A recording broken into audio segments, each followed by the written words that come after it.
श्री गणेशाय नमः। श्री स्वामी समर्थ श्री गुरुदेव दत्त महाराज की जय। आजपासून आपण श्री नवनाथ कथासार श्री मालुका विविरचित श्री नवनाथ या अविबद्ध ग्रंथाचे अध्यायानुसार गोष्टीरूप रूपांतराचे वाचन करणार आहोत। श्री नवनाथ कथासार या ग्रंथातल्या पहिल्या अध्यायाचे वाचन केल्याने संबंध बाधा नाहीशी होते। श्री नवनाथ कथासार अध्याय पहिला। श्री गणेशाय नमः। श्री दत्तात्रेय नमः। श्री गणपतीला नमस्कार असो। श्री दत्तात्रेयाला नमस्कार असो। द्वापार युग संपून कलियुगाला सुरुवात झाली। त्यावेळेला एकदा सुवर्णांच्या सिंहासनावर भगवान लक्ष्मीकांत बसले होते। त्यांनी नवनारायणांना बोलवण्याकरिता द्वारकेस दूतास पाठवले। त्याप्रमाणे थोड्याच वेळात कवी हरी, अंतरिक्ष, प्रबुद्धी, पिपलायन, एरहोत्र, चमस, द्रुमिल आणि करभंजन असे 9ही नारायण येथे आले। त्यांना पाहताच लक्ष्मीकांत सिंहासनावरून उठले आणि खाली येऊन त्यांना मोठ्या गौरवाने आलिंगन देऊन आपल्या शेजारी सिंहासनावर बसविले। नंतर त्यांचे पूजन केले। ते सर्व उपचार झाल्यावर नवनारायणांनी विचारले, आम्हाला आपण कोणत्या कारणासाठी बोलवले? लक्ष्मीकांत म्हणाले, सांगतो ऐका।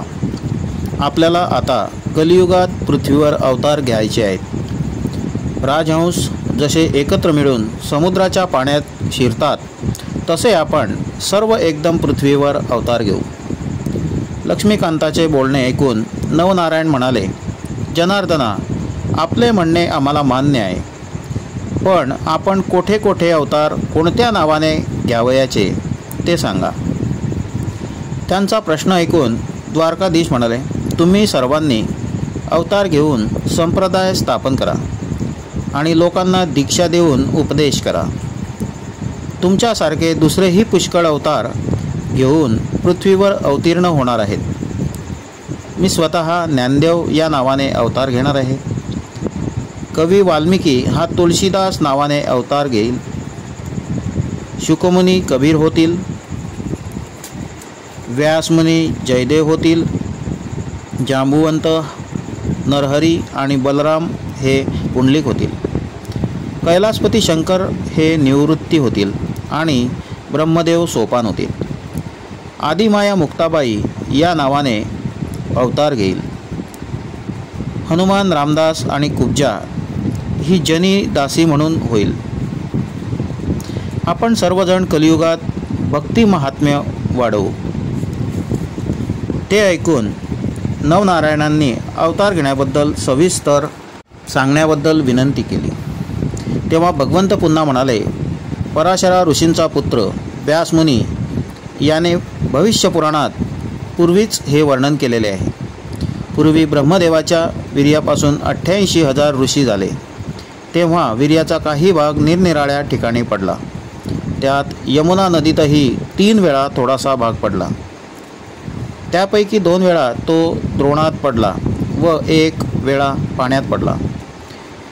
ते पाण्यात पडलेले वीर्य एका माशाने गिळले। तेव्हा त्या मच्छीच्या उदरात कवी नारायणाने जन्म घेऊन मच्छिंद्रनाथ या नावाने पृथ्वीवर प्रकट व्हावे। तसेच शंकराच्या तृतीय नेत्रापासून निघालेल्या अग्नीने कामदेव जाळला। तो अग्नीने प्राशन केला आहे। तेव्हा अंतरिक्ष नारायणाने त्याच्या उदरी जालंधर या नावाने जन्म घ्यावा। कुरुवंशात सर्पसत्र करणारा जयमेजय राजा होऊन गेला। त्याच्याच वंशातला बृहद्रवा राजा यज्ञ करील, तेव्हा त्या कुंडात अग्नी हा गर्भ टाकेल। तेव्हा जालंधराने प्रकट व्हावे। ब्रह्मदेवाच्या वीर्यापैकी थोडा अंश एका सर्पिणीला मिळाला होता। तो तिने गिळून टाकला। जयमेजयाच्या सर्पसत्रात ब्राह्मणांनी सर्व सर्पांची आहुती दिली, पण हिच्या उदरात ब्रह्मबीज असल्याने अस्तिक ऋषीने तिला वडाच्या झाडाखाली लपवून ठेवले। पूर्ण दिवस भरल्यावर ती अंडे टाकून निघून गेली। त्या अंड्यात अविर्होत्र नारायणाने संचार करून वटसिद्ध नागनाथ या नावाने प्रकट व्हावे। रेवा नदीच्या तीरावरही ब्रह्मदेवाच्या वीर्याचा काही अंश पडला होता। तेथेच चमसनारायण याने संचार करून रेवणसिद्ध या नावाने प्रकट व्हावे। मच्छिंद्रनाथ सूर्यरेत प्राप्त होण्याकरता मंत्र म्हणून भस्म देईल, ते उकिरड्यावर पडेल, त्यात सूर्य आपले वीर्य सांडील। तेथे हरिनारायण याने गोरक्ष या नावाने प्रकट व्हावे। दशनगरीत त्याची कन्या पार्वती ही तिच्या लग्नाच्या वेळी ब्रह्मदेवाच्या दृष्टीस पडली, तेव्हा तिला पाहून त्याचे वीर्य गळाले। त्यावेळी लाज वाटून त्याने ते पायाने रगडून टाकले। त्याचे 60,000 वालखिल्य ऋषी झाले, पण काही वीर्य केराबरोबर भागीरथी नदीत पडले। ते कुश नावाच्या बेटात गेले। तेथे पिप्पलायन नारायणाने चरपटीनाथ म्हणून प्रकट व्हावे। कैलिक ऋषीने भर्तरी या नावाने भिक्षापात्र अंगणात ठेवले होते। त्यात सूर्याचे वीर्य एकाएकी पडले। ते पात्र त्याने तसेच जपून ठेवले आहे। त्यात द्रुमिल नारायणाने संचार करून भर्तरी या नावाने प्रकट व्हावे। हिमालयातील अरण्यात सरस्वतीच्या निमित्ताने ब्रह्मदेवाचे वीर्य गळाले। त्यातले काही जमिनीवर पडले। त्याच्यावरून एक वाघ चालल्यामुळे त्याच्या पायात थोडेसे गेले व थोडेसे हत्तीच्या कानात गेले। तेव्हा प्रबुद्ध नारायणाने हत्तीच्या कानात संचार करून कानिफा म्हणून प्रकट व्हावे। गोरक्षनाथ चिखलाचा पुतळा करील, त्यात करभंजन नारायणाने संचार करून गैनीनाथ या नावाने प्रकट व्हावे।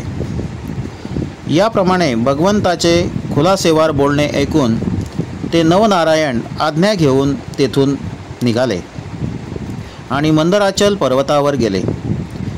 तेथे ते शुक्राचार्याच्या समाधीजवळ समाधिस्थ होऊन राहिले।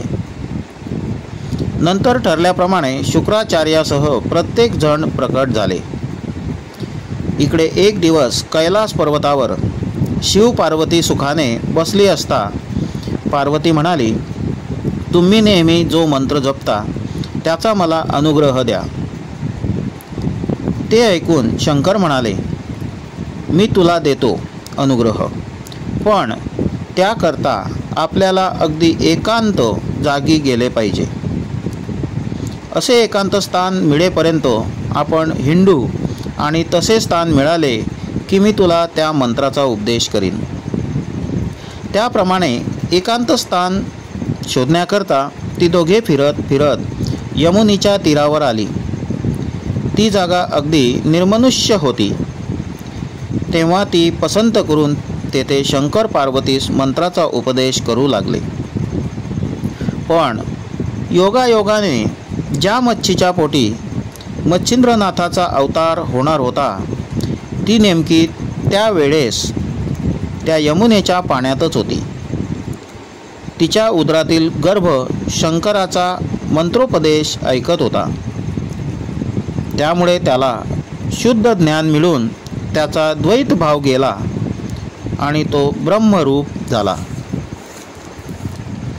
उपदेश संपल्यावर काय समजलं तुला, असे शंकराने पार्वतीला विचारले।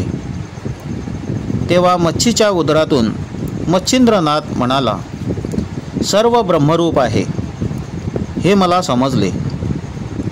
ते ऐकून शंकराने तिकडे पाहिले तेव्हा मच्छीच्या पोटात कवी नारायणाने संचार केल्याचे त्याला समजले। त्यावर तो म्हणाला, माझा उपदेश तुला पुन्हा दत्तात्रेय करील, म्हणून तू बद्रिकाश्रमाला ये, तेथे मीही तुला दर्शन देईन।